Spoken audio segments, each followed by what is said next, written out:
जगाच्या इतिहासात कधी कधी असे घडते की या पृथ्वी तलावर असे अलौकिक महामानव जन्माला येतात. ते मनुष्यांचेच नाही तर सर्व प्राणी जीवजंतू या सगळ्यांवर मैत्री करायला शिकवतात. असेच या विश्वात विश्ववंदनीय महामानव होऊन गेले आणि ते आहेत दुःखमुक्तीचा मार्ग दाखवणारे विश्ववंदनीय तथागत सम्यक संबुद्ध. जगातील दुःख व अज्ञान नाहीसा करण्याचा बुद्धाने मार्ग शोधून काढला होता. बुद्धाने आपल्या सम्यक दृष्टीने पाहिले, जगात दुःख आहे आणि तो दुःख कशामुळे येतो आणि दुःख नाहीसा करणे हाच बुद्धाच्या धम्माचा पाया आहे. जगातील प्रत्येक मानवाने एकमेकांशी सदाचाराने वागावे, बंधुभावाने वागावे, एकमेकांवर प्रेम करावे. मनुष्यांवरच नाही तर या पृथ्वीवरील सर्व प्राणी मात्रांवर मैत्री करावे. हाच बुद्धाच्या धम्माचा केंद्रबिंदू आहे. बोधिसत्व गौतमांना जेव्हा गयेला पिंपळ वृक्षाखाली ज्ञान प्राप्ती झाली आणि त्यानंतर ते बुद्ध झाले आणि बुद्ध झाल्यानंतर ते स्वतःशीच म्हणाले, हे एवढे उच्च कोटीचे ज्ञान मी कुणाला सांगू? हे एवढे उच्च कोटीचे ज्ञान ऐकण्याची पात्रता कुणात आहे? तेव्हा त्यांना बुद्धिमानी आलार कलामांची आठवण झाली आणि त्यांनी आलार कलामांची चौकशी केली. तेव्हा त्यांना आलार कलाम मृत्यू पावल्याचे कोणी सांगितले आणि त्यानंतर उद्दक रामपुतांना उपदेश करण्याचे त्यांनी विचार केला, पण तो सुद्धा मृत्यू पावला होता. मग बुद्धाला त्या 5 सोबत्यांची आठवण झाली. त्यांनी निरंजना नदीकाठी उग्र तपश्चर्या केली होती. ते सुद्धा ज्ञानाच्या शोधात होते, पण बुद्धाने तपश्चर्येचा त्याग केल्यामुळे ते त्यांच्यावर रागवून सोडून गेले होते. तेव्हा बुद्ध स्वतःशीच म्हणाले, तपश्चर्येच्या काळात त्यांनी माझ्यासाठी खूप काही केले होते. त्यांनी माझी सेवा केली होती. त्यांनी त्या उरुवेल्याच्या घनदाट जंगलात असताना तपश्चर्येच्या काळात माझी खूप काळजी घेतली होती. आणि म्हणून बुद्ध मनातच ठरवतात, मी माझ्या धम्माचा उपदेश सर्वात पहिले त्यांनाच दिल्यास काय हरकत आहे. त्यानंतर त्यांनी त्या 5 लोकांची त्यांच्या ठिकाणाची चौकशी केली. तेव्हा त्यांना माहीत झाले, त्यावेळी ते सारनाथच्या इसिपतनच्या मृगदायी वनात राहत होते. बुद्ध त्यांचा शोध घेत घेत ते सारनाथच्या रस्त्यानं निघाले. त्या 5 जणांनी बुद्ध येत असल्याचे पाहिले व आपसात कुजबुजू लागले. आपसात म्हणू लागले, आपण त्या गौतमाचे कोणीच स्वागत करणार नाही असे त्यांनी ठरवले. तेव्हा त्या 5 पैकी एक जण म्हणाला, मित्रांनो, हा श्रमण गौतम तपश्चर्येचा मार्ग सोडून देऊन चैनीच्या जीवनाकडे वळला होता. त्याने पाप केले म्हणून आपण त्याचे स्वागत करणार नाही, त्याला मान देण्यासाठी उभे राहणार नाही आणि त्याचे भिक्षापात्र चिवर आपण आपल्या हाती घेणार नाही आणि आपण त्याच्यासाठी फक्त एक आसन बाजूला ठेवू. त्याची इच्छा असेल तर तो त्या ठिकाणी बसेल. आणि सर्वांनी हे मान्य केलं होतं. पण शीलवान प्रज्ञावान असणाऱ्यांचा प्रभाव हा दुसऱ्यांवर आपोआप पडत असतं. ह्या ठिकाणी असेच घडले. जेव्हा बुद्ध त्या 5 परिराजकांजवळ आले तेव्हा एक आपल्या निश्चयानुसार वागू शकला नाही. बुद्धाच्या व्यक्तिमत्वाचा त्यांच्यावर इतका प्रभाव पडला की ते आपल्या जागेवर उभे राहिले.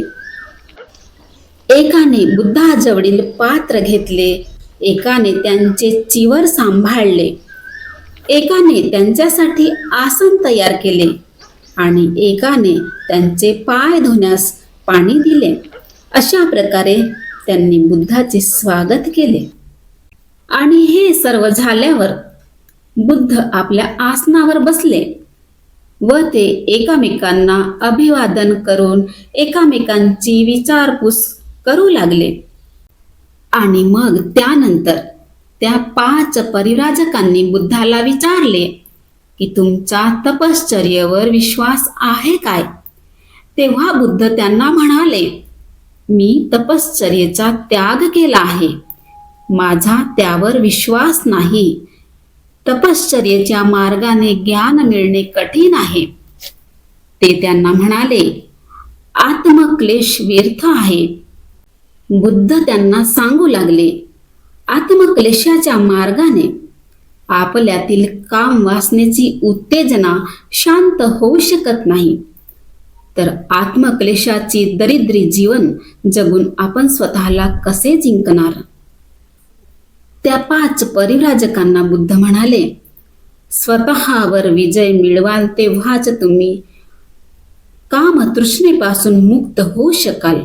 मग तुम्हाला ऐक सुखोपभोगाची इच्छा होणार नाही आणि नैसर्गिक गरजांच्या तृप्तीमुळे तुमच्यात मलिन विकार निर्माण होणार नाहीत. तुमच्या शारीरिक गरजेनुसार तुम्ही खाऊ पिऊ शकाल. आणि त्यानंतर बुद्ध त्यांना म्हणाले, तपश्चर्या किंवा आत्मक्लेश हा मार्ग दुःखदायक आहे, अयोग्य व हानिकारक आहे. ते 5 परिव्राजक त्यांना विचारू लागले, तुम्हाला आम्ही सोडून आल्यावर तुम्ही काय केलेत?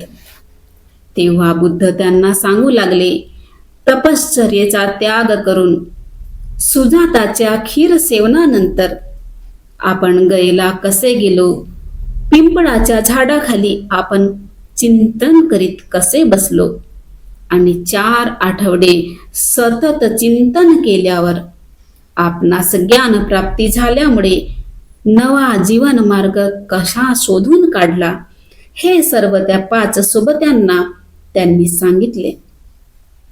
ते 5 सोबती बुद्धांचे हे सर्व बोलणे शांतपणे ऐकत होते आणि तो दुःखमुक्तीचा मार्ग जाणून घेण्यास ते उत्सुक झाले. व ते 5 परिव्राजक तो मार्ग स्पष्ट करून सांगण्याविषयी भगवंताला प्रार्थना करू लागले. तेव्हा बुद्धाने त्यांची विनंती मान्य केली. सुरुवातीलाच भगवंताने त्यांना सांगितले की आपला जो मार्ग धम्म आहे त्याला ईश्वर आणि आत्मा याच्याशी काहीही कर्तव्य नाही. त्याचा मरणोत्तर जीवनाशी कोणताही प्रकारचा संबंध नाही. तसेच धम्माचा कर्मकांडाशी काहीच संबंध नाही. माणूस आणि माणसाशी नाते हाच बुद्धाच्या धम्माचा केंद्रबिंदू आहे. आपल्या धम्माचे हे पहिले अधिष्ठान आहे. मनुष्य प्राणी दुःखात दैन्यात राहत आहे, दारिद्र्यात राहत आहे. बुद्ध म्हणाले, हे सर्व जग दुःखाने भरले आहे आणि म्हणून जगातून दुःख नाहीसे करणे हा एकच धम्माचा उद्देश आहे. ते 5 सोबती भगवंताला म्हणू लागले, हे भगवन, दुःखाचे अस्तित्व मान्य करणे आणि दुःख नाहीसे करणे हाच जर आपल्या धम्माचा पाया असेल तर आम्हाला तुमचा धम्म समजावून सांगा. आपला धम्म दुःख नाहीसे कसे करतो हे तुम्ही आम्हाला सांगा. आणि ते भगवंतांना विनंती करू लागले. आणि त्यानंतर तथागत सम्यक संबुद्धांनी पावित्र्याचा मार्ग, अष्टांगिक मार्ग व शील मार्ग त्या 5 सोबत्यांना समजावून सांगितला.